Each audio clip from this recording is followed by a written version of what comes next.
सुरुवातीलाच बातमी येत आहे राज्यातील पावसासंदर्भात। तर शेतकरी मित्रांनो, आज रात्री आणि मध्यरात्री देखील महाराष्ट्रातील काही भागांमध्ये मोठा जोरदार वाऱ्यासह पाऊस होणार आहे। आज येत्या काही तासांमध्ये म्हणजेच रात्री मध्यरात्रीला महाराष्ट्रातील वातावरण बदलून राज्यात विजांच्या कडकडाटासह आणि ढगांच्या गडगडाटासह अतिवृष्टीचा इशारा हवामान खात्याने दिलाय। तर जाणून घेऊयात हा पाऊस राज्यातील नेमक्या कोणत्या भागांमध्ये होणार आहे याविषयी। पण त्यापूर्वी दररोज हवामान अंदाज बघण्यासाठी आपल्या यूट्यूब चॅनलला सबस्क्राइब करा आणि शेजारील दिसणारे बेल आयकॉन प्रेस करा, जेणेकरून आमचा येणारा प्रत्येक व्हिडिओ सर्वात अगोदर तुमच्यापर्यंत पोहोचेल। तर मित्रांनो, आता जाणून घेऊयात सर्वाधिक पाऊस होणाऱ्या भागांची नावे। आपण या ठिकाणी पाहू शकता मध्य महाराष्ट्रातील पुणे, सातारा, त्यासोबतच सांगली, कोल्हापूरच्या भागात आणि नगर जिल्ह्यात देखील आज रात्री मोठा मुसळधार स्वरूपाचा पाऊस होणार आहे। तसेच रत्नागिरी, रायगड, दापोलीच्या भागात देखील आज रात्री विजांच्या कडकडाटासह ढगांच्या गडगडाटासह पाऊस झालेला पाहायला मिळेल। त्यासोबतच आपण या ठिकाणी पाहू शकता गोरेगाव, लवासा, सासवड, राहू, दौंड, त्यासोबतच श्रीगोंदा, कर्जत, श्रीपूर, शेलगाव, काडा, रालेगण, जामखेड, त्यासोबतच करमाळा, बारामती, लोणंद, फलटण, इंदापूर, अकलूज, कुर्डुवाडी, तसेच पिलवी, पंढरपूर, सांगोले या परिसरात देखील मोठी अतिवृष्टी आज रात्री आपल्याला झालेली पाहायला मिळेल।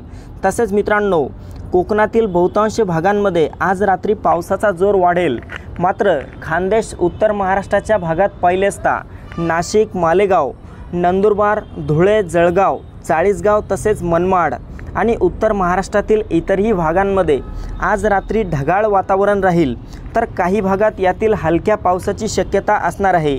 मात्र मोठा जोरदार पाऊस उत्तर महाराष्ट्रात कुठेही असणार नाही। त्यासोबतच मराठवाड्यात देखील मध्यरात्री दरम्यान पावसाचा जोर वाढलेला पाहायला मिळेल। आपण या ठिकाणी पाहू शकता मध्यरात्री 12च्या नंतर मराठवाड्यातील नांदेड, हिंगोली, परभणी, बीड, लातूर, धाराशिव, तसेच छत्रपती संभाजीनगर, जालन्याच्या परिसरामध्ये बहुतांश भागांमध्ये मध्यम ते जोरदार पाऊस झालेला पाहायला मिळेल। मध्यरात्रीला सोलापूरच्या भागात देखील आपल्याला मोठा पाऊस झालेला पाहायला मिळेल। त्यासोबतच सोलापूरच्या जवळच्या परिसरामध्ये तुळजापूर, माहोळ, तसेच इजगाव यांना देखील पाऊस झोडपू शकतो। त्यामुळे शेतकरी बांधवांनी काळजी घ्यावी। मित्रांनो, विदर्भात पाहायचं झाले तर विदर्भातील अकोला, अमरावती, नागपूर, चंद्रपूर, गडचिरोली, गोंदिया, भंडारा, यवतमाळ, वर्धा, वाशिम, बुलढाणा या परिसरामध्ये आज रात्री ढगाळ वातावरण राहील। मात्र मोठ्या पावसाची शक्यता असणार नाही। झाल्यास तर 1-2 ठिकाणी यातील हलक्या सरी भाग बदलत होऊ शकतात। मात्र मोठा पाऊस नसेल। मात्र उद्याच्या दरम्यान महाराष्ट्रातील बहुतांश भागांमध्ये पावसाचा जोर वाढणार आहे। उद्यापासून पुढील 48 तास राज्यात मोठे पावसाचे असणार आहेत। महाराष्ट्रातील काही भागांना येलो आणि रेड अलर्ट देखील देण्यात आलेले आहेत।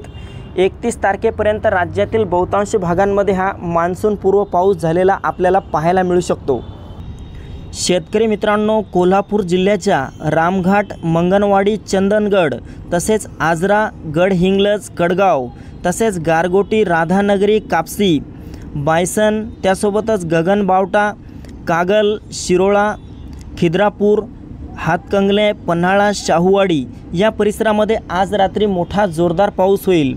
त्यासोबतच साताऱ्याच्या भागात पाहायचे झाले तर महाबळेश्वर, मेढा, त्यासोबतच सज्जनगड, बोरगाव, तारळे, पाटण, कोयनानगर, तसेच मेंद, कराड, मसूर, तारगाव, मेवली, कोरेगाव, औंध, रायगाव, मायनी, काळचोंडी, म्हसवड, दहिवड, शिंगणापूर, भाडल, दूधसाबी, फलटण, लोणंद, वाथर, वाई, खंडाळा, महाबळेश्वर, साताऱ्याच्या या भागांमध्ये आज रात्री पावसाचा जोर वाढू शकतो।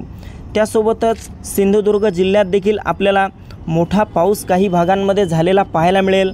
तर सोलापूरच्या परिसरामध्ये मध्यरात्री धर्मपुरी, लोणंद, गारवाड, माळशिरस, वेळापूर, टेंभुर्णी, नीरा नरसिंगपूर, शेटफळ, त्यासोबतच कंधार, कुर्डुवाडी, रोपळे, जेऊर, कुंभेज, करमाळा, तसेच माढा, मलिकपेठ, वैराग, पानगाव, कारी, बार्शी, डोमगाव, पांगरी, गोडगाव, वडाळा, मोहोळ, बोले, हट्टूर, बेगमपूर, नान्नी, मंगळवेढा, आंधळगाव, मरवडे, वाटंबरे, जुनोनी, सांगोला परिसरामध्ये मोठ्या जोरदार ते मुसळधार पावसाची शक्यता आज रात्री दरम्यान असणार आहे। तरी सर्व शेतकरी मित्रांनी हा अंदाज लक्षात घ्यावा आणि आपल्याबरोबरच ही महत्त्वपूर्ण माहिती इतरही आपल्या शेतकरी बांधवांना नक्की शेअर करावी। व्हिडिओ आवडला असेल तर व्हिडिओला लाईक करायला विसरू नका आणि आपण कोणत्या भागातून हा व्हिडिओ बघत आहात हे देखील आम्हाला कमेंटद्वारे कळवायला विसरू नका। धन्यवाद।